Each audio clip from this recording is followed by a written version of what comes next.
देखिए, सरकार जो बजट बनाती है, वो जनता के हित के लिए ही बनाती है। तो अगर किसानों को और सुविधा मिलेगी, तो निश्चित रूप से उनकी स्थिति अच्छी होगी और इसकी पैदावार बढ़ेगी।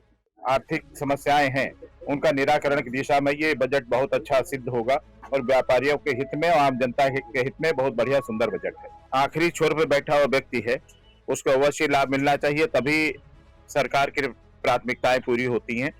और जो यहाँ इसमें महिलाओं के लिए, लड़कियों के लिए और किसान के लिए और जो इसमें हमारे ग्रामीण क्षेत्र की तमाम योजनाएं हैं, उनके लिए अलग से इन्होंने बजट का प्रावधान किया है। उत्तर प्रदेश की योगी सरकार का 10वां बजट आज वित्त मंत्री सुरेश खन्ना ने पेश किया है। इस बजट में पिछली बार की गुना 12% की बढ़ोतरी बताई जा रही है। लगभग 9.12 लाख करोड़ का ये बजट है और जिसमें बात की गई है कि जो गन्ना किसान है उनमें गन्ने का मूल्य भी बढ़ाया गया है, लड़कियों के लिए प्रशिक्षण हब की बात की गई है। इसके अलावा कई तरह की और भी बातें युवाओं के लिए भी कही गई हैं। तो आज हमारे साथ मौजूद हैं सीतापुर जनपद के दो वरिष्ठ व्यापार से संबंधित जो क्या कहते हैं, व्यापारिक समाज के जो बड़े यहाँ पर पदाधिकारी हैं मौजूद हैं। एक शोभित टंडन जी हैं और हम चाहेंगे उनको, और इसके अलावा जो है भगवती गुप्ता जी, दोनों हमारे साथ मौजूद है। सबसे पहले मैं शोभित जी आपसे पूछना चाहूंगा कि ये जो बजट आया है, ये आपको क्या लगता है कि कितना हितकारी है प्रदेश के लिए? देखिए, सरकार जो बजट बनाती है, वो जनता के हित के लिए ही बनाती है कि कुछ उसमें जो कमियां हों और प्रजा को जिससे दिक्कत हो, उसका वो कुछ निस्तारण करें। जैसा कि दिखा रहे हैं कि वो गन्ने का मूल्य बढ़ा है, तो निश्चित रूप से किसानों की आय कुछ बढ़ेगी और इस लड़कियों के जो प्रशिक्षण की बात है, इससे भी बेहतर कुछ ना कुछ होगा। किसानों की बिजली माफ करने की भी बात आ रही है। तो इससे जाहिर-सी बात है, खेती हमारा मुख्य आधार है हिंदुस्तान में। तो अगर किसानों को और सुविधा मिलेगी, तो निश्चित रूप से उनकी स्थिति अच्छी होगी और इसकी पैदावार बढ़ेगी। आगे आगे चल के सरकार को ये भी कोशिश करना चाहिए कि डीजल पे टैक्स कम करे, जिससे डीजल का भी रेट कम हो, तो किसानों को और फायदा मिले इससे। बिल्कुल, जैसे कि अगर टैक्स कम होता है कुछ चीज़ों पर, जैसे बताया डीज़ल पर टैक्स कम होता है, तो कुछ किसानों को और ज़्यादा फ़ायदा मिलेगा इस बात का। जैसे भगवती जी, मैं आपसे एक सवाल पूछना चाहूँगा। जैसे सरकार ने इस जो बजट पेश किया, इसमें बताया कि 10 लाख युवाओं के लिए रोज़गार दिया जाएगा और सन 2047 का जो हमारा विकसित भारत की हम एक बात कर रहे हैं लगातार, तो उसमें ये आधारशिला का काम करेगा। आप कितना इससे सहमत हैं?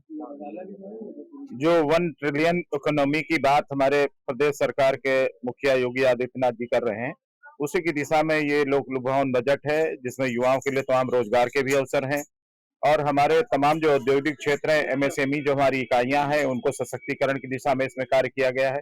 किसानों को भी सशक्त किया जा रहा है, उनका गन्ने का मूल्य बढ़ा करके। लड़कियों की शिक्षा की बात है और जो यहाँ पे तमाम कॉरिडोर बनाए जा रहे हैं, औद्योगिक गलियारे, उससे भी हमारे देश को बहुत प्लस रहेगा और हमारा प्रदेश एक औद्योगिक प्रदेश के रूप में उभरेगा, जिससे कि हमारे प्रदेश में प्रति व्यक्ति आय भी बढ़ेगी, रोजगार के साधन बढ़ेंगे और तमाम जो हमारी आर्थिक समस्याएं हैं, उनका निराकरण की दिशा में ये बजट बहुत अच्छा सिद्ध होगा। इसके लिए हम वित्त मंत्री आदरणीय सुरेश खन्ना जी को और माननीय योगी आदित्यनाथ जी को बहुत बहुत बधाई देते हैं और व्यापारियों के हित में और आम जनता के हित में बहुत बढ़िया सुंदर बजट है।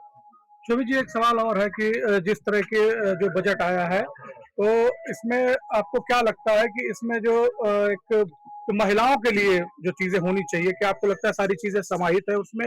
और दूसरा इसी में सवाल एक जोड़ता हूँ कि विपक्ष ने इस पर तंज भी किया है, कई तरह के सवालिया निशान भी उठाए हैं। देखिए, सवाल विपक्ष तो सवालिया निशान उठाएगा ही, क्योंकि जैसे उन्होंने कहा हम 10 लाख रोजगार देंगे, इसकी ये विषय ही नहीं आना चाहिए हमारे हिसाब से। अगर आप जमीन पे देखिए, तो डिग्री कॉलेज में टीचर नहीं है, इंटर कॉलेज में टीचर नहीं है, तमाम टीचरों के जो है वो वैकेंसी खाली है, जिनका वो कुछ हो ही नहीं रहा।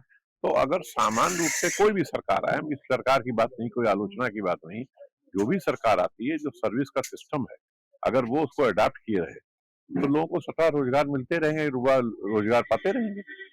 जो चाहे बैंक हो, चाहे टीचर हो, चाहे कहीं भी हो, चाहे कचहरी हो, उसके लिए आपको चपरासी की जरूरत है, बाबू की जरूरत है, अधिकारियों की जरूरत है, टीचरों की जरूरत है। अगर वो प्रोसेस सामान्य रूप से चलता रहे, तो कोई दिक्कत नहीं होगी, लेकिन वो सामान्य रूप से नहीं चल रहा है।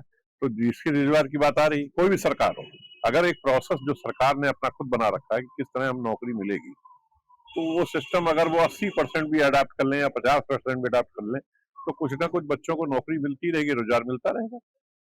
क्या नाम है भगवती जी, एक सवाल ये है कि बताया जा रहा है कि 8 साल में 3 गुना हुआ है बजट और इस बार 12% बढ़ा है। तो आपको क्या लगता है ये जो प्रतिशत में बढ़ावा आया है इससे जो एक वंचित तबका है उसको कितना लाभ मिलेगा?